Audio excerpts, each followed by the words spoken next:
Welcome to home cooking Madurai channel. நம்ம சேனலை first time பார்க்குற நீங்களா இருந்தால் நம்ம சேனலை சப்ஸ்கிரைப் பண்ணிக்கோங்க, அப்படியே பெல் ஐக்கானை கிளிக் பண்ணிக்கோங்க.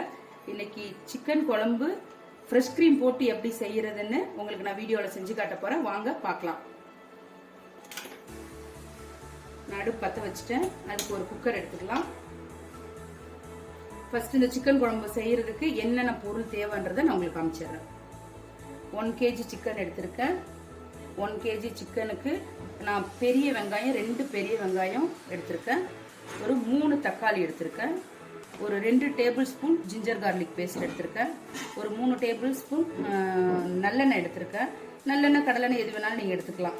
கொஞ்சம் மஞ்சத்தூள் எடுத்திருக்கேன். Coriander leaf, 1/2 spoon garam masala எடுத்திருக்கேன்.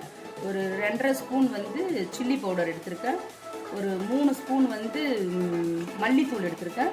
ஒரு 2 ஸ்பூன் ஜீரகத்தூள், கருவேப்பிலை, ஃப்ரெஷ் க்ரீம் 1 டப்பா எடுத்திருக்கேன். சால்ட்டு, அந்த fresh cream Amul fresh cream எடுத்திருக்கேன். 1 டப்பா எடுத்திருக்கேன் 1 கிலோ சிக்கனுக்கு. இப்போ நம்ம எண்ணெய் ஊற்றி செய்ய ஆரம்பிச்சிடலாம் வாங்க. சிக்கன் குழம்பு செய்கிறதுக்கு குக்கர் தான் எடுத்திருக்கேன். நீங்கள் குக்கர் எடுத்துக்கிட்டாலும் ஓகே, இல்லை ஓப்பனில் செய்யறதுனாலும் ஓகே. கட்டி காஞ்சிருச்சு, நம்ம குக்கர் காஞ்சிருச்சு. நம்ம எண்ணெயை ஊற்றிக்கலாம்.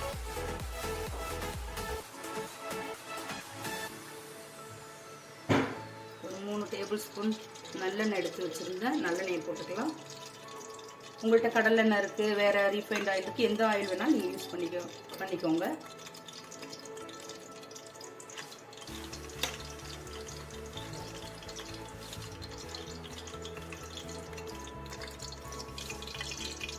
எண்ணெய் சூடாயிட்டு நம்ம எடுத்து வச்சிருக்க 2 வெங்காயத்தை ஆட் பண்ணிக்கலாம்.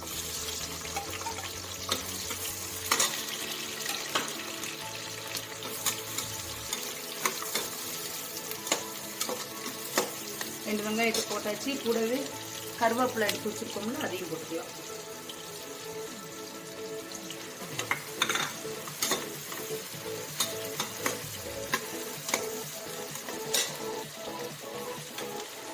கொஞ்சம் வெங்காயம் வதங்குறதுக்கு கொஞ்சம் சால்ட் ஆட் பண்ணிக்கலாம்.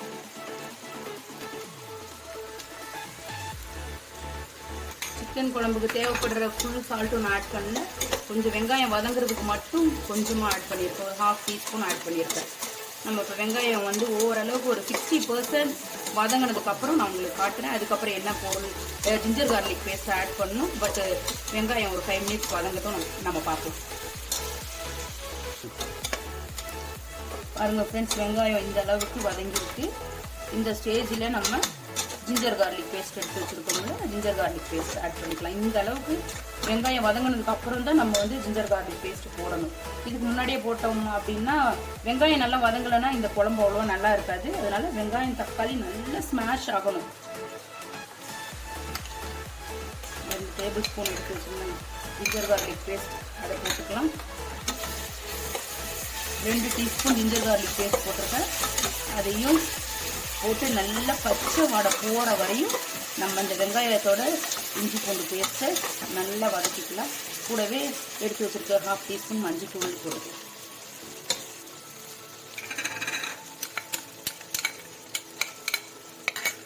இந்த மஞ்சள் தூள், இஞ்சி பூண்டு பேஸ்ட், வெங்காயம் எல்லாம் அந்த ஜிஞ்சர் கார்லிக் பேஸ்ட் பச்சை வாடை போகிற வரையும் ஒரு 2 மினிட்ஸ் வதக்கிக்கலாம். பாருங்கள் ஃப்ரெண்ட்ஸ், இப்போ இஞ்சி பூண்டு பேஸ்ட்டு, மஞ்சள் தூள், உப்பு, வெங்காயம் எல்லாம் போட்டு நல்லா வதக்கியாச்சு. ஜிஞ்சர் கார்லிக் பேஸ்ட் நல்லா பச்சை வடை போயிடுச்சு. இப்போ நம்ம தக்காளியை போட்டுக்கலாம். எடுத்து வச்சுருக்க 3 தக்காளியை போட்டுக்கலாம். நான் 3 தக்காளி மீடியம் சைஸில் எடுத்திருக்கேன். நீங்கள் பெரிய தக்காளியாக இருந்ததுன்னா 2 தக்காளி போதும். 1 கிலோ சிக்கனுக்கு 2 தக்காளி போதும். நான் மீடியம் சைஸாக இருந்ததுனால நான் 3 எடுத்திருக்கேன். தக்காளி வதங்கினதுக்கு அப்புறம் பார்க்கலாம். தக்காளியும் வெங்காயமும் இந்த இஞ்சி பூண்டு பேஸ்டோட சேர்ந்து நல்லா ஸ்மாஷ் ஆகுற வரையும் வதங்கணும். வதங்கினதுக்கு அப்புறம் தான் நம்ம எல்லா மசாலாவுமே ஆட் பண்ண போறோம். பாருங்க ஃப்ரெண்ட்ஸ், வெங்காயம், தக்காளி, இஞ்சி பூண்டு பேஸ்ட் எல்லாம் சேர்ந்து நல்லா ஸ்மாஷ் ஆகுற அளவுக்கு ஒரு 10 நிமிஷம் நம்ம வதக்கியாச்சு. இந்த அளவுக்கு நீங்க வதக்குனீங்கன்னா கண்டிப்பா சிக்கன் குழம்பு ரொம்ப டேஸ்டா இருக்கும். நம்ம வதக்காம போட்டோம்னா கண்டிப்பா குழம்பு டேஸ்டா இருக்காது. மேக்சிமம் இந்த அளவுக்கு நல்லா வதங்கின மாதிரி பார்த்துக்கோங்க. இந்த ஸ்டேஜில் நம்ம சிக்கன் குழம்புக்கு போடுற எல்லா மசாலாவும் ஆட் பண்ணிடலாம். ஒரு 2.5 ஸ்பூன் வந்து மிளகா பொடி எடுத்து வச்சுருக்கேன். இந்த மிளகா பொடி ஆட் பண்ணிக்கலாம். ஒரு 3 ஸ்பூன் வந்து மல்லித்தூள் வச்சுருக்கேன். மல்லித்தூள் ஆட் பண்ணிக்கலாம். ஒரு 2 ஸ்பூன் வந்து ஜீரகத்தூளை போட்டுக்கலாம். எல்லாமே டீஸ்பூனில் தான் நான் எடுத்திருக்கேன்.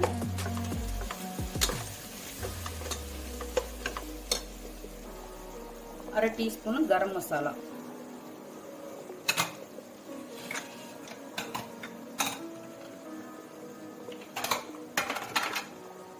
போட்டாச்சு. மிளகாத்தூள், மல்லித்தூள், கரம் மசாலா, ஜீரகத்தூள் எல்லாத்தையும் போட்டு நல்லா பச்சை வாடை போற வரையும் வதக்கிக்கலாம்.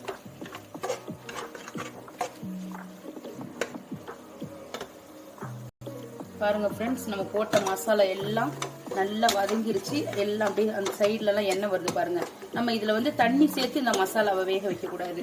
இந்த எண்ணெயிலே நம்ம அப்படியே வதக்கி விட்டோம் அப்படின்னா அது பச்சை வாடை எல்லாம் போயிடும். இந்த ஸ்டேஜில் நம்ம சிக்கன் ஆட் பண்ணிக்கலாம். சிக்கன் போடவும் சிக்கன் தண்ணி வரும்ல,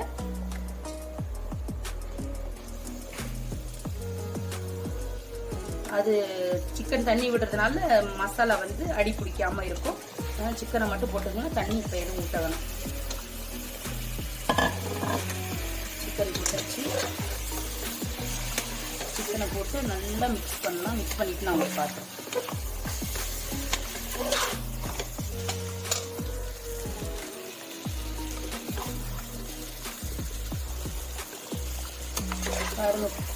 பாருங்க ஃப்ரெண்ட்ஸ், இந்த அளவுக்கு மசாலா போய் அந்த சிக்கனோட நல்லா மிக்ஸ் பண்ணியாச்சு. இப்போ நம்ம சிக்கனுக்கு தேவைப்படுற சால்ட் போட்டுடலாம்.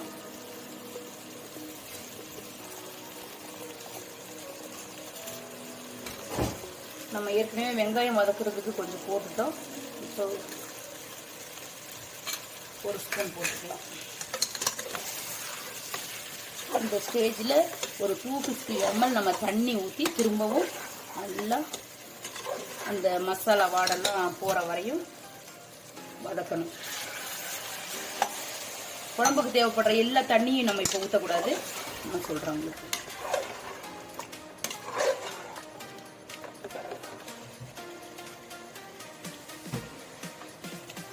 பாருங்க ஃப்ரெண்ட்ஸ், நம்ம வந்து ஒரு 250 ml தண்ணி ஊற்றி திரும்பவும் அந்த மசாலாலாம் பச்சை வடை போகிற வரையும் நம்ம வதக்கியாச்சு. இப்போ நம்ம என்ன பண்ண போகிறோம், குழம்புக்கு தேவைப்படுற எல்லா தண்ணியுமே நம்ம எந்த அளவுக்கு குவான்டிட்டி நம்ம குழம்பு வைக்கணும் அப்படின்னு நினைக்கிறோமோ அந்த அளவுக்கு நம்ம தண்ணி ஊற்றலாம். தண்ணி ஊற்றிட்டு காட்டுறேன் உங்களுக்கு.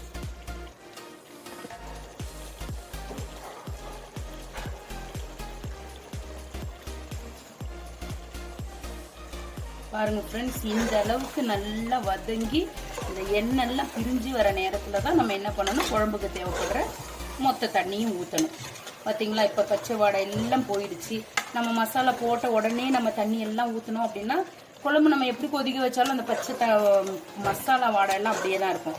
பட் இந்த மாதிரி நீங்கள் நல்லா வதக்கிட்டு ஒரு 10 நிமிஷம் அந்த மசாலாவோட கொஞ்சம் தண்ணி ஊற்றி வதக்கிட்டு அதுக்கப்புறம் குழம்புக்கு தேவைப்படுற எல்லா தண்ணியும் நீங்கள் ஊற்றி குக்கரை மூடிடலாம். இப்போ நான் தண்ணியை ஆட் பண்ணுறேன். நான் வந்து 750 ml தண்ணி எடுத்திருக்கேன். 1 கிலோ சிக்கனுக்கு இவ்வளோ எடுத்திருக்கேன். நீங்கள் கூட சிக்கன் போட்டிங்கன்னா அதுக்கு ஏற்ற மாதிரி உங்கள் குழம்பு குவான்டிட்டி எந்த அளவுக்கு உங்களுக்கு வேணுமோ அந்த அளவுக்கு நீங்கள் எடுத்துக்கோங்க. பாருங்கள் ஃப்ரெண்ட்ஸ், நம்ம தண்ணி எல்லாம் ஊற்றியாச்சு. ஆல்மோஸ்ட் ஒரு 1 லிட்டர் தண்ணி ஊற்றிருக்கேன் அந்த சிக்கன் குழம்புக்கு. தண்ணி ஊற்றி உப்பு காரம் எல்லாமே செக் பண்ணியாச்சு. எல்லாமே கரெக்டாக இருக்குது. இந்த ஸ்டேஜில் நம்ம என்ன பண்ண போகிறோம், குக்கரை மூடி ஒரு 2 விசில் வச்சு எடுத்துக்கிட்டு நம்ம பார்க்கலாம்.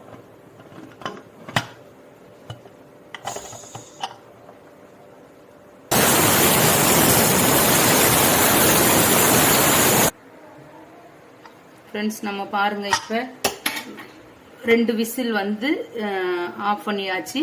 அதில் ஸ்டீம் போக விட்டு நம்ம இப்போ குக்கரை ஓப்பன் பண்ணிடலாம்.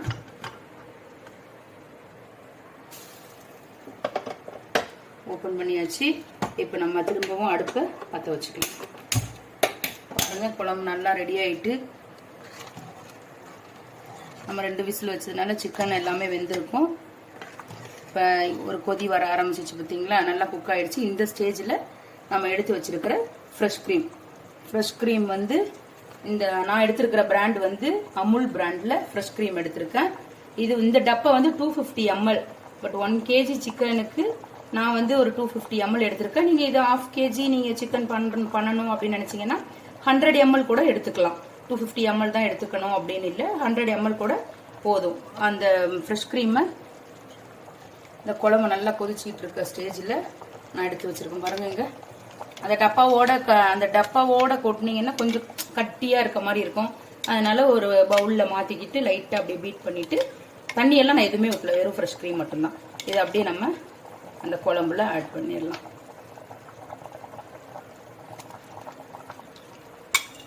இது ரொம்ப சூப்பராக இருக்கும், கண்டிப்பாக ட்ரை பண்ணி பாருங்கள். ஃப்ரெஷ் க்ரீம் போட்டு இந்த சிக்கன் குழம்பு உங்கள் வீட்டுக்கு டக்குன்னு கெஸ்ட்டு வராங்க அப்படின்னா கண்டிப்பாக இதை நீங்கள் ட்ரை பண்ணலாம். ரொம்பவும் டேஸ்ட்டாக இருக்கும். இட்லியோட, ஆப்பத்தோட, சப்பாத்தியோட எல்லாத்தோடையும் இது ரொம்ப சூப்பராக இருக்கும். ரைஸோடையும் ரொம்ப நல்லாயிருக்கும். குழந்தைங்கலாம் ரொம்ப விரும்பி சாப்பிடுவாங்க. பாருங்கள், நம்ம ஃப்ரெஷ் க்ரீம் போட்டோன்னே குழம்பு எப்படி ஆயிடுச்சு பாருங்கள். ரொம்ப டேஸ்ட்டாக இருக்கும். கண்டிப்பாக நீங்களும் இதை செஞ்சு பாருங்கள். நம்ம சேனலை சப்ஸ்கிரைப் பண்ணலை அப்படின்னா சப்ஸ்கிரைப் பண்ணிவிடுங்க.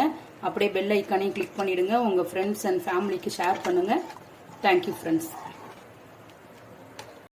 பாருங்கள் ஃப்ரெண்ட்ஸ், ஃப்ரெஷ் க்ரீம் போட்டு ரொம்ப கொதிக்கக்கூடாது. சிக்கன் குழம்பு போட்டு ஒரு கொதி வந்தோடனே நம்ம ஆஃப் பண்ணிடணும். இந்த ஸ்டேஜில் நம்ம கட் பண்ணி வச்சுருக்கிற மல்லி இலையை போட்டுடலாம். அவ்வளோதான், முடிஞ்சிருச்சு. நம்ம ஃப்ரெஷ் க்ரீம் சிக்கன் போட்ட குழம்புல ஃப்ரெஷ் க்ரீம் போட்டு சிக்கன் குழம்பு சூப்பராக ரெடி ஆகிட்டு. கண்டிப்பாக ட்ரை பண்ணி பாருங்கள், கமெண்ட்ஸ் பண்ணுங்கள். Thank you friends.